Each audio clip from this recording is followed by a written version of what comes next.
പറയണോ? വഴക്ക് പറയണോ? പാർച്ചേച്ചി എവിടെ? പാർച്ചേച്ചിക്ക് മക്കളൊരു വഴക്കോട്. പാർച്ചേച്ചിക്ക് ഒരു വഴക്ക് കൊടുത്ത്. അങ്ങനെയല്ല, ഒരു വഴക്കും കൂടെ. ഒന്നുകൂടെ വഴക്ക് പറഞ്ഞാണ്. ചേച്ചിക്ക് ഒന്നുകൂടെ വഴക്ക് കൊടുക്ക്. ആ മതി മതി മതി മതി മതി മതി.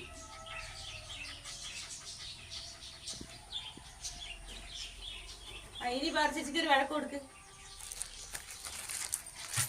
വഴക്ക് പാർച്ചേച്ചിക്ക് വഴക്ക് കൊടുക്ക്. ഒന്നും കൂടെ വഴക്ക് കൊടുക്ക്. മതി മതി മതി.